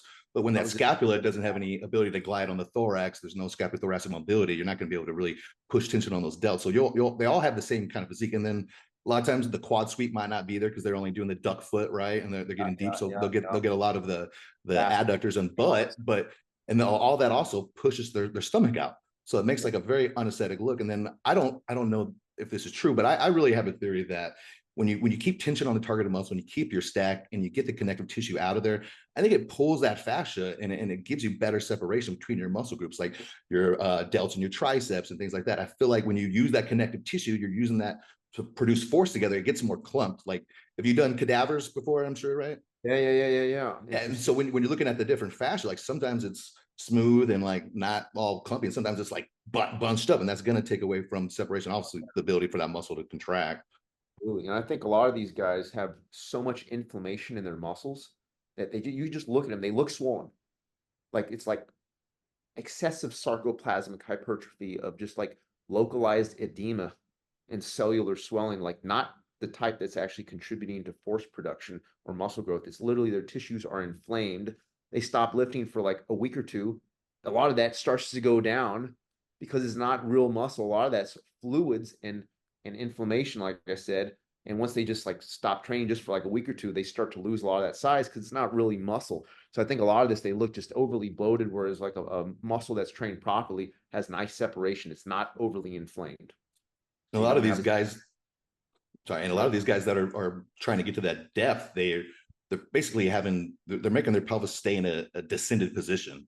And so that's going to push all the viscera forward. So they have this belly that's not genetic. Like some people blame genetics, but I'm like, it's what the stress you're putting on your body and what you're teaching That's it. a great point. I actually never thought of that. This whole trend of seeing so many of these guys with these distended stomachs. I think the steroids, the genetics, some of that plays a factor. I think you're 100% spot on with this. I never really tuned in. That's a great point. I do think the positioning of their pelvis and what they're having to sacrifice, they're having to literally program a distended stomach into their Exactly. workout It's to like get a in their tube of position. toothpaste. Yeah, that's Yeah. that's a great point. Great Because point. you got those extensors all tight and you got these rectors all tight. So it's just gonna pop through there. So let's look Absolutely. at some more of the stuff that people criticize you for. And I guess it's just some perturbations right here. I see you do some stuff like this. And again, maybe if I'm a bodybuilder, I'm not doing this kind of stuff, but these are athletes, I'm assuming. Some offset training. So, I mean, again, what is your purpose of that? What is your reasoning? Oh, this right here, this Of is the like, last one, of the perturbations of this one. oh, perturbations. Yeah, I mean, there's actually a decent amount of research on that showing that it increases like muscle stiffness and stability, which is, I mean, that's huge. You increase muscle stability, and muscle stiffness is not always a bad thing. If it's the right amount, you actually want a good amount of muscle stiffness to create like a spring reaction in the muscles. And most biomechanists have concluded that you want the stiffest usable condition of a muscle. Now, if it's overly stiff, obviously you won't have enough compliance and it could break, but you don't want it to be too elastic. Generally, when we look at elastic energy, we want a high level of stiffness, and the 90-degree method lines up with that. And a stiff muscle, okay, not a spastic, like overly tight muscle, but a muscle that has good tension, it actually has better activation of the muscle spindles. Muscle spindles are highly dependent on muscle stiffness, and that gives us that sensory feedback. And now we have better sense of feel, and we have cleaner mechanics. So the perturbation stuff just helps reinforce that, helps stabilize the joints, just helps clean up any maybe energy leaks or imbalances, and just forces the person to dial in their form better so that they're not unstable. And what do you like about the offset in particular? I don't do too much. I do a little bit. I use like the Mason stuff for offset. Yeah. Yeah, offset is great, man. It's pretty strong stimulus that really you start to connect some things in like the mind and like the body, and just you start to see some additional asymmetries and imbalances that you otherwise would not have seen, even if you're looking at like a single arm dumbbell row or a Yeah. single arm dumbbell chest press. Because something like this, the offset, it's like your whole body is working together, and one side is like fighting maximally to row, and the other side is fighting maximally to push. Like on this one, his right arm is actually pushing, like his pec and his tricep of his right arm are actually pushing, while his left lat and his left upper back and rhomboid are pulling. And it's just this really unique kind of like almost a rotational pattern that actually has great transfer to sports. And we think about sports, very few things happen in a symmetrical scenario. So this is just helping the athlete prepare themselves to be able to handle asymmetrical forces while staying under control and keep their body as aligned as possible. You would still would maybe do this with just a general client too sometimes, huh? Yeah, for sure. But Yeah. keep in mind the offset stuff, a lot of these, it makes up a very small portion of our training. Yeah. Traditional squats, traditional rows, that's the foundation. Yeah, you do a lot of stuff. Like you mentioned the RNT. I love the you do a lot of the overloaded negatives. I think that's great protocol. I've seen you do like accommodating overcoming isometrics and stuff like that. That's all good. Yeah, so this is one of the ones where people might criticize you for, which you're sitting there saying it's a challenge. You're not doing that often, and I think it's super important that you have people try this on both sides, because like you said, a lot of times we may be in a position where one side we can get that, but if things aren't lined up, the other side is not going to go. People have no idea how hard this is. That was brutal. That was awful. Like, at all. Yeah. And then, so yeah, and people, like I said, this is not something that you're having your athletes do on the regular at all. No, Kind of same thing with here, but I mean, yeah, everything. You're looking at these 90-degree joint angles, like that is exactly what I try to set up. I mean, yeah, people like the things you can get the biggest bodybuilder there is, and they're not doing that, Yeah. I mean, literally, and it's like, okay, no matter what, I'm probably not like that's getting close to my max strength for a row. I just happen to have trained my core and my hips and my stabilizer so well that I can actually get into these tough positions and still use close to my maximum weight to still do my rows. So now I'm not just working my back and lats with a pretty decent load that's going to contribute to some good growth and hypertrophy and strength, but I'm also working just about everything else there. I'm Yeah, not and if having you to can keep sacrifice. yeah, if you keep your shit together doing this, it's like people think this has no crossover, but it's like if I'm doing like a split squat as heavy as I can, and you're not compensating doing this, you're not going to compensate when you got both feet down. You're less likely to, start doing those bad compensation patterns. And then like the formal, this is just fun too. People like act like you can't have any fun in the gym at all anymore. But you Like know what was I'm working hard on here was my shins, man. Like big. yeah, Oh man. yeah, I like that. That's pretty fun. And then there's our mic. So yeah, so I think those are the main critiques I hear from you. Is there anything else that you hear other people kind of try to go at you about? Oh man, shoot, what don't they go after? Um, yeah, I shoot. The funny one, the one that cracks me up is that they people saying that I pay my athletes to work out with me. Like I love that. That one is classic, I and haven't that's heard that one. oh man, I get that one a lot. And these are actually serious comments. Like people like, no, he like the only reason he has pro athletes is because he's paying them to work out. I'm like, that is comical. The fact that like I have that manipulative of like mind tricking capabilities that I can literally pay a pro athlete That's or crazy. yeah, like to and that I have money to be able to like just throw around, like to actually get a pro athlete to work out with you like just off the spur of like the moment contacting him and like them agreeing to come work out with you just so you can post because you'd have to pay them so much money for that. Yeah. I'd be dead broke. I'd be As dead much as you broke. post. Yeah, Oh no my way. gosh, dude. That's just it's so comical. And the fact that you can people think you can actually like manipulate athletes to like, hey man, I'll pay you if you can like it just it's hilarious to me. But hey man, Like it's they don't have any ethics. Do they yeah, reach yeah. out to you? How do you find most of your athletes? They reach out, yeah. They Yeah. usually word off from their other teammates. Yeah. Yep. So are there any like exceptions to your rule that you apply as far as like the 90 degrees? Um, well, I mean, abduction, adduction positions are going to be different. Anything in the frontal plane, not sagittal plane, is going to have slightly different range of motion. It's not um, like the it's not going to be 90 degrees per se. Like hip abduction is not going to be like we're not going to go to 90 degrees hip abduction. Like it would be more like I don't know 30 to 40 degrees or something like that. So mainly what we're talking about when I'm referring to 90-degree positions is movements in the sagittal planes. That would be like squats, hinges, lunges, rows, presses, uh, pull-ups, things of that nature, even biceps and triceps. When you start getting into some of the like the lateral raises and hip abduction and whatnot, it's going to be a little smaller range of motion. And then for say you have an athlete that has to do some kind of bigger range of motion. I'm like a baseball player. You have some pitchers, right? They have a lot of ER. For someone like that, are you letting them get their practice in their sport pretty much? That's your philosophy. Just let them get Exactly. that through there. You practice your sport, and then when you train as therapeutically and as efficiently and as effectively as you can to maintain maximal health and strength. And if your sport calls for bigger range of motion, practice your sport.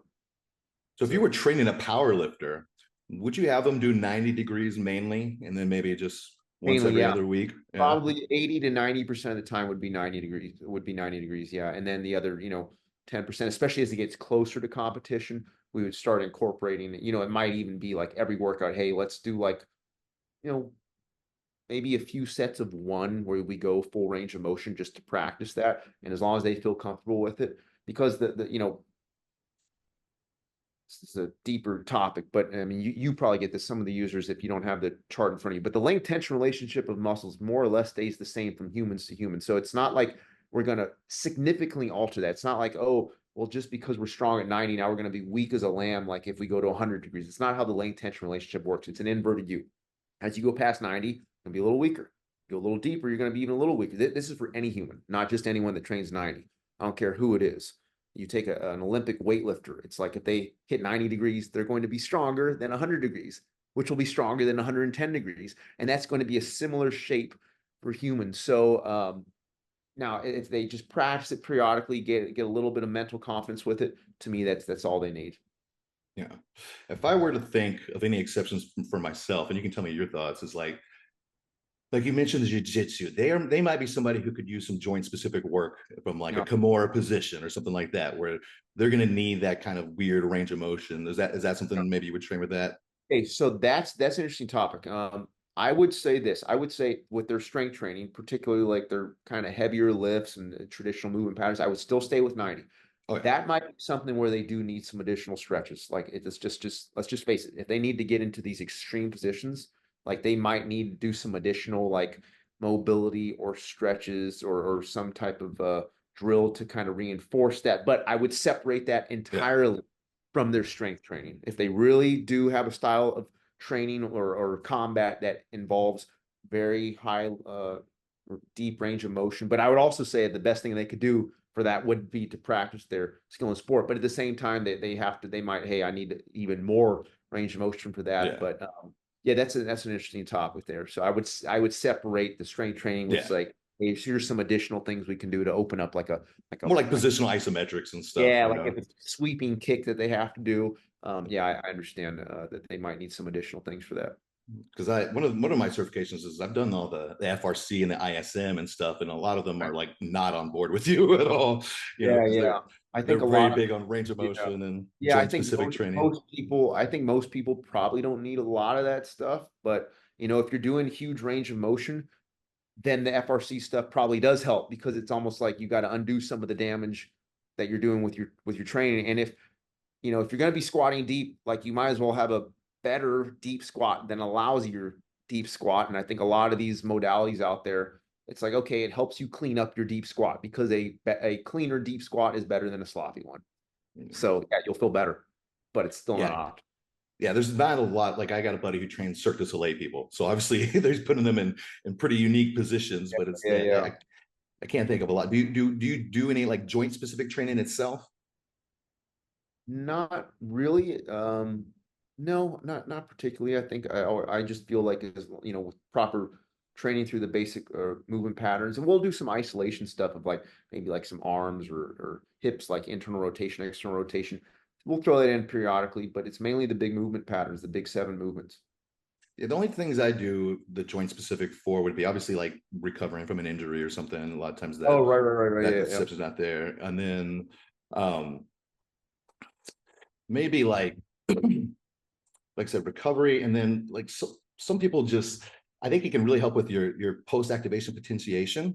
If you like, that's something that they do at Westside. You know, I'm friends with John Quint, and I had him on, and that's Nice. something that they do a lot. And I know you did a little bit of the PAP in your dissertation, right? Is that something that you use? You practice trying to get some post activation potentiation? Is that through the Yeah. eccentric isometrics, or you do something Yeah. different? No, I mean, the eccentric isometrics, in my opinion, helps create a very high level of post-activation potentiation. Because one of the things with post-activation potentiation is they found in the research that there's a bigger H reflex, I believe it's what it's called. I need to go back and look at the literature, but I believe it's an H reflex, which is an indicator of muscle spindle activation. They found that's one of the keys that's responsible for post-activation potentiation. Well, the H reflex, if it's an indicator of muscle spindles, then what better activates muscle spindles than doing like an eccentric emphasis training? It will give you a bigger H reflex response, which will actually help give you even more post-activation potentiation. Um, and So we how would you will use that? just like a 90-degree eccentric isometric squat, maybe 3 to 5 minutes before they're going to do like an explosive jump, Okay.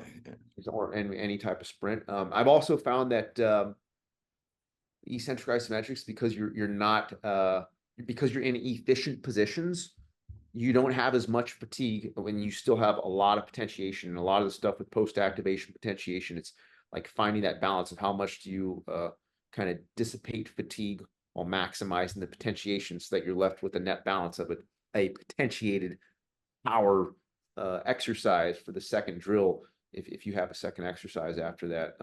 So if there's too much fatigue, and I would say that deep range of motion does produce more fatigue, and so you're going to need a longer rest before you actually go do your explosive exercise. Whereas if you're training with optimal positions, you're not going to have as much fatigue. So I believe that kind of helps with the explosiveness and PAP. And I really love watching your guys work out. Like one of the things I mentioned in my videos, when you have them do this crazy stuff, it's like if you were having them do that like 90% of the time, or if you were having them do that and they can't keep their foot contacts and they're wobbly all over, like that would be ridiculous. But you guys are like so on point when they're doing things. I don't think people they don't know those little details at all. It's got to be pretty fun training some of your guys. What's the running back? Is there who's I Oh, did Chris it. Carson. Chris, yeah. My guy's a freak. Yeah, and it's again, it's just cool to see because like he works out on his own too, but again they incorporate not just incorporate, they pretty much exclusively switch over to 90 degrees because it feels better. They see better results. I'm not telling them like, hey, you got to do it like this. You never come back in the gym. Like no, they do it for themselves. These are grown men. They can decide for themselves, and they enjoy it because you see better results and they feel better. Oh, one thing I wanted to ask you about, because I kind of struggle with this. I don't really know what to think. Like, what do you do as far as loaded flexion? Do you do any kind of loaded flexion like Jefferson's or anything? I don't do that. I'm pretty cautious with that.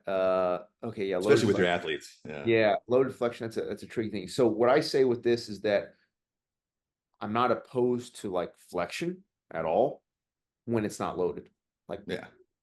tying your shoe. Now, the other thing I would say is concentric only. I don't have as many problems with like picking something off the floor that's really deep, like a heavy weight, like a dumbbell off the floor, having to pick up a dumbbell off the floor. I'm not setting my spine ultra neutral every time I'm picking up my athletes' weights off the floor.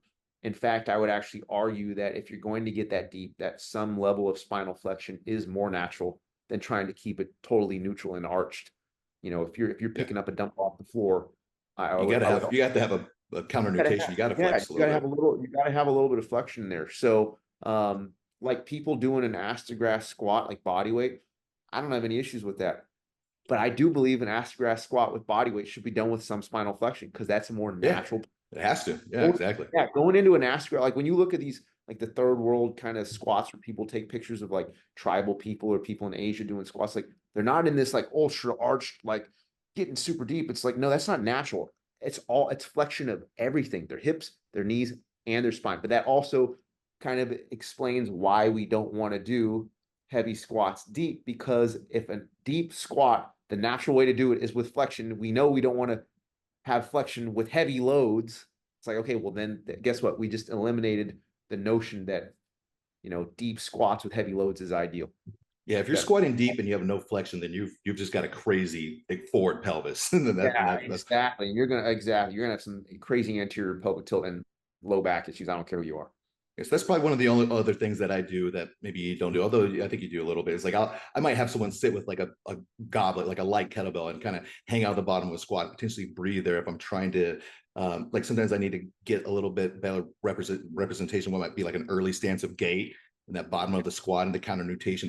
It gets the pelvis kind of where I need it if they can get there. Obviously, I'm not putting, and sometimes they'll Yeah, have support. They might not have a weight, they might have support too, but if I'm right. doing that, it's usually like you said, it's not loaded at all. Yeah, no, that makes sense. That makes sense. Yeah. Yeah. No, I Absolutely. mean, would I do that? I haven't done that. I don't, but again, for me, it's like more about that 95% of what people are doing. Like that's where it gets down to the nuts and bolts. We're all going to have our own unique philosophies, and which I think is great.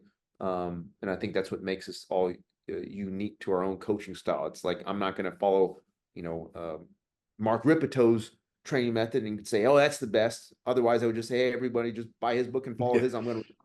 It's like every strength coach. I don't care who you are. If you've only been training for a year, every strength coach has their own method that they've taken and assembled together from various different methods. So we all have our own ideology, and I think that's great. But that does sound like we actually have quite a few similar and overlapping ideas and trend and theories and methods. So that's And cool. like I So said, kind of totally different lenses as well. So I mean, yeah, yeah, no, that's that's one cool. thing I've learned over time doing all these different systems. If you have all these different perspectives, all coming to similar conclusions, which for me, that's you need your rib cage and your pelvis in alignment, which pretty much means you're not going to be able to go a ton past 90.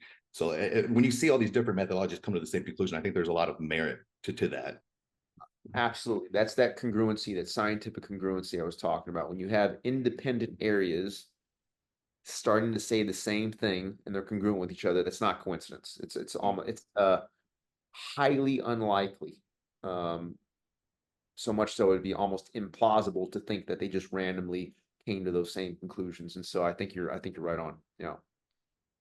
I really appreciate it. Is there anything else you want to throw out there? I appreciate your time. I know I've kept you a little Yeah, bit. no, like I said, I got some new books coming out, a What series. so you have something on breathing? Anything else? It's going to incorporate some of the chapters will involve breathing. Yes. So there's going to be three. The first one is going to be just a smaller, more condensed version of like what my methods are, kind of a smaller version of my big book so that it's more accessible to people so that everyone can implement it. It's less deep science. There's still a little bit of science, but it's more like, hey, everyone can implement this. It's a more simple kind of not dumbed down version, but it's just more easily Easier to accessible. digest. Yeah, Yeah. easy to digest, and everyone can get something from it. And I think it'll be easier for the mainstream audience to just take the methods and like, hey, let me start implementing the 90-degree eccentric isometric stuff. So that's kind of where this series is headed. Awesome. I appreciate it so much, man. I've been waiting to talk to you for a while. I think this Oh, will help a nice. lot of people. Hopefully, hopefully some people might change their opinion a little bit. Yeah, I yeah, don't, let's like I hope said, you're so, man. such a nice guy. I don't know how you get so much I hate. appreciate it, man. Thank you so much. Yeah, thanks for having me on. I appreciate it. Yeah, this has been awesome. I'll definitely be looking forward to your stuff and seeing if you start incorporating some of the breathing stuff, because that's my wheelhouse. I really love it. I think the more you dive into that, the more you'll be like just amazed at how powerful and impactful it is. Nice. Awesome. Looking forward to it. All right, man. Thank you so much. I appreciate your time. Likewise. All right, have a good one, bud.